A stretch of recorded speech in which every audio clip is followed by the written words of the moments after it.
ചേട്ടാ എന്ത് രസാ ക്ലൈമറ്റ് അല്ലേ, സൂപ്പർ ഉണ്ടല്ലേ ചേട്ടാ. മഴ ഇനി മാറാൻ വഴിയില്ല, നല്ല മഴയാ, ഇനിയിപ്പോ ഇത് കുറയുന്നില്ല.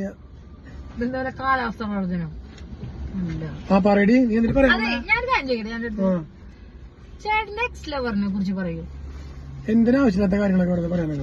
പ്ലീസ് പറ ചേട്ടാ, എക്സ് ലവറിനെ കുറിച്ച് പറയൂ.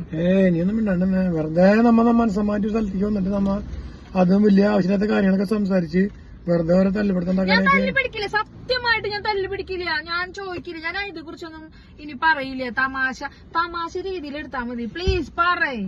ഒരു കുഴപ്പമില്ലാണ്ട് നമ്മുടെ രീതിയിൽ കാലത്ത് അവിടെ വീട്ടിൽ നിന്ന് പോകുന്നു, ഒരു കുഴപ്പമില്ലാണ്ട് വീട്ടിലെത്തണം. ഇത് ഇങ്ങനത്തെ കാര്യങ്ങളൊക്കെ ചോദിച്ചു ഒരു വട്ടം പറയേ, എനിക്കത് കേക്കാം. ചേട്ടാ പറയേ, ഞാൻ ചൂടാവുന്നില്ല, ചേട്ടാ പറയേ പ്ലീസ്. നീ തല്ലുപിടിക്കില്ല ഞാൻ പറയാം. പറഞ്ഞോ, ഞാൻ കേട്ടോളാം. അവളൊരു പാവം കൊച്ചാർന്നു.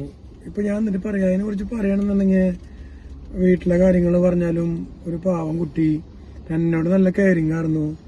പിന്നെ എന്നിട്ട് പറയാ, നമ്മ പറഞ്ഞ പോലെ അനുസരിക്കുക, അങ്ങനത്തെ കാര്യങ്ങളെല്ലാം അടിപൊളിയായിരുന്നു.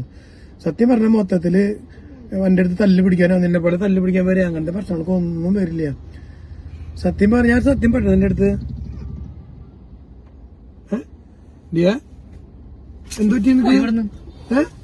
എന്തേ ഒന്നുമില്ല. ഇതന്നെ പ്രശ്നം.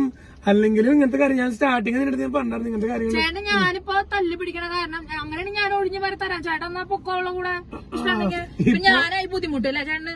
ഇപ്പൊ ആദ്യം പ്രതിയാ ഞാൻ നിന്നോട് ആദ്യമേ പറഞ്ഞു നല്ല രീതിയിൽ നമ്മൾ സ്ഥലത്തേക്ക് പോകണം. അപ്പൊ ഇത് ഇങ്ങനെ പറഞ്ഞു വെറുതെ നമ്മളെ ഇപ്പോഴും ചേട്ടൻ മനസ്സിലാവുന്നുണ്ട് അല്ലേ? എനിക്ക് ഇപ്പോഴെല്ലാം കാര്യങ്ങൾ മനസ്സിലാവുന്നുണ്ട്. നിങ്ങളുടെ പടം ഞാൻ എന്റെ ചേട്ടന്റെ ജീവിതത്തിൽ ഞാൻ ഒഴിഞ്ഞു തരാം. അല്ലെങ്കിൽ ഈ പെണ്ണുങ്ങൾ എങ്ങനെയാ നമ്മളോട് സ്റ്റാർട്ടിങ് ഇങ്ങനെ പറഞ്ഞിട്ട് അത് കഴിഞ്ഞിട്ട് പറഞ്ഞു കഴിയുമ്പോ നമുക്കില്ലാത്ത കുട്ടിലുണ്ടായില്ലേ. ഇതിപ്പോ ഞാനിപ്പോ എന്തോ വലിയ പുലി വലിയതുപോലെയല്ലോ. നീ തന്നെ എല്ലാം അങ്ങോട്ട് പറയിച്ചിട്ട് പെണ്ണെടുത്ത് പണിങ്ങിരിക്കുക. ഇതെങ്ങനെ ശരിയാവും മോളെ?